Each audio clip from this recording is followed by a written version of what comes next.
Hello বন্ধুরা, কেমন আছো তোমরা সবাই? আশা করি ভালো আছো। বন্ধুরা, গত ৫ আগস্ট ২০২৪ আওয়ামী লীগ সরকার এর পতনের পর থেকেই পাকিস্তানের সাথে বাংলাদেশের সম্পর্কের উত্তরোত্তর উন্নতি ঘটছে। সর্বশেষ ২০২৫ সালে বাংলাদেশ পাকিস্তান যৌথ অর্থনৈতিক কমিশন এর বৈঠক ঢাকায় আয়োজিত হয়েছে এবং এই বৈঠককে অনেকে দুই দেশের মধ্যে সম্পর্কের আরও জোরদার এবং নতুন মোড় হিসাবে চিহ্নিত করেছেন। সর্বশেষ এই বৈঠকের আয়োজন করা হয়েছিল ২০০৫ সালে ইসলামাবাদে এবং প্রায় ২০ বছর পর ২০২৫ সালে বাংলাদেশ পাকিস্তান যৌথ অর্থনৈতিক কমিশন এর বৈঠক আয়োজিত হয়েছে। এই বৈঠকের মাধ্যমে পাকিস্তানের সাথে বাংলাদেশের কূটনৈতিকভাবে এবং রাজনৈতিকভাবে সম্পর্কের উন্নয়ন ঘটবে বলেও আন্তর্জাতিক বিশ্লেষকগণ মনে করে থাকেন।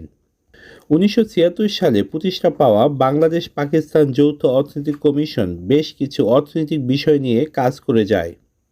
বিশেষত দুই দেশের পারস্পরিক অর্থনৈতিক সহযোগিতা, বাণিজ্য সম্প্রসারণ সহযোগিতা, বিনিয়োগ বৃদ্ধি, দুই দেশের বাণিজ্য সম্পর্ক জোরদার, এছাড়া বিভিন্ন রকম ট্রেড ফেয়ার, যৌথ ব্যবসা ফোরাম, বিনিয়োগ মেলা ও প্রযুক্তিগত সহযোগিতাকে কেন্দ্র করে দুই দেশের মধ্যে যৌথ অর্থনৈতিক কমিশন ১৯৭৬ সালে গঠিত হয়েছিল এবং বিভিন্ন সময়ে সময়ে এই কমিশনের বিভিন্ন বৈঠক আয়োজন করা হয়েছে। বন্ধুরা, আন্তর্জাতিক লেনদেনের ক্ষেত্রে বাংলাদেশ ও পাকিস্তানের মধ্যে বেশ ভালো ব্যবসায়িক ও বাণিজ্যিক সম্পর্ক রয়েছে।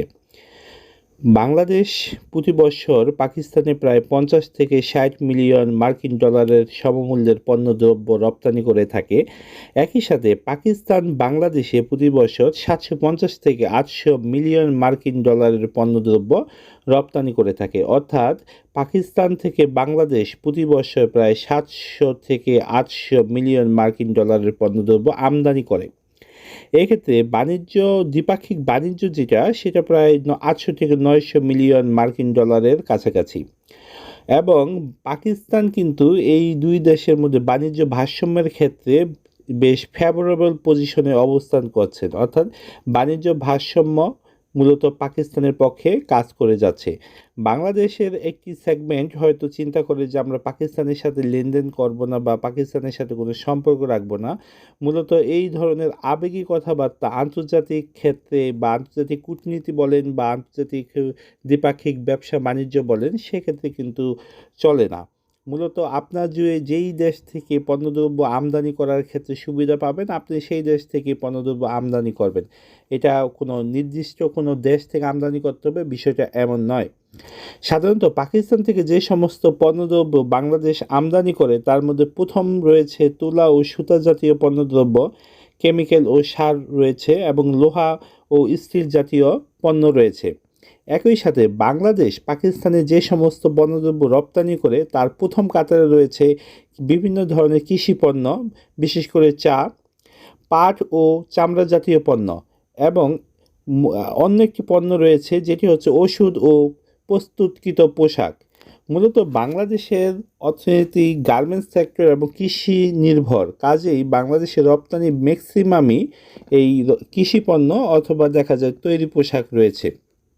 এই যৌথ অর্থনৈতিক কমিশনের বৈঠক ২০২৫ সালে যেটা আয়োজন করা হলো, এর প্রেক্ষাপটে কিন্তু নতুন করে দুই দেশের মধ্যে বাণিজ্যিক সম্পর্কের উত্তরোত্তর উন্নতি কামনা করা যাচ্ছে এবং একই সাথে দুই দেশের আন্তর্জাতিক বিনিয়োগ বৃদ্ধির ক্ষেত্রেও কিন্তু অনেকে ভাবছেন যে হয়তো বাংলাদেশে এবার পাকিস্তানের বিনিয়োগ আরও বাড়তে পারে। যেহেতু বাংলাদেশ পাকিস্তান থেকে স্বাধীনতা লাভ করেছে এবং ১৯৭১ সালে পাকিস্তানের সাথে বাংলাদেশের একটি চরম তিক্ততার সম্পর্ক রয়েছে, কাজেই পাকিস্তানের সাথে বাংলাদেশের সম্পর্কের উন্নতির ক্ষেত্রে বেশ কিছু প্রভাবক এখানে বিবেচনা নিতে হয়। বিশেষ করে বাংলাদেশের জনমত বিবেচনা এবং বাংলাদেশিদের মনস্তাত্ত্বিক বিষয়টা এখানে বেশ বড় আকারে কাজ করে থাকে।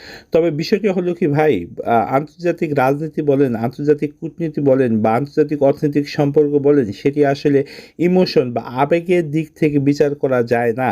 আপনি আবেগ নিয়ে বসে থাকলে আসলে অত বেশি আগাতে পারবেন না যে পাকিস্তানের সাথে আমি কোনো সম্পর্কই রাখবো না। বিষয়টি এমন না। বরং আপনার দেশের উন্নতির জন্য, আপনার দেশের সার্বিক উন্নয়নের জন্য আপনি পাকিস্তান কেন, পৃথিবীর যে কোনো দেশের সাথে আপনি উন্নতি বা সম্পর্ক রাখতে পারেন। এক্ষেত্রে প্রথমত যে বিষয়টি আমাদের বিবেচনা করা দরকার সেটি হলো আমাদের জাতীয় স্বার্থ।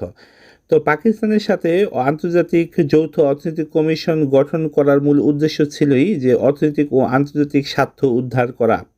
তো বন্ধুরা, আমরা আশা করি যে যৌথ অর্থনৈতিক কমিশনের বৈঠক 2025 অত্যন্ত সফল হবে এবং ভবিষ্যতে এই যৌথ অর্থনৈতিক কমিশনের নেয়ার বিভিন্ন রকমের সিদ্ধান্ত বাংলাদেশ বাস্তবায়ন করবে এবং অর্থনৈতিক দিক থেকে আরও বেশি শক্তিশালী হবে। তো বন্ধুরা, দেখা হবে পরবর্তী কোনো ভিডিওতে। ভালো থাকবেন। আসসালামু আলাইকুম।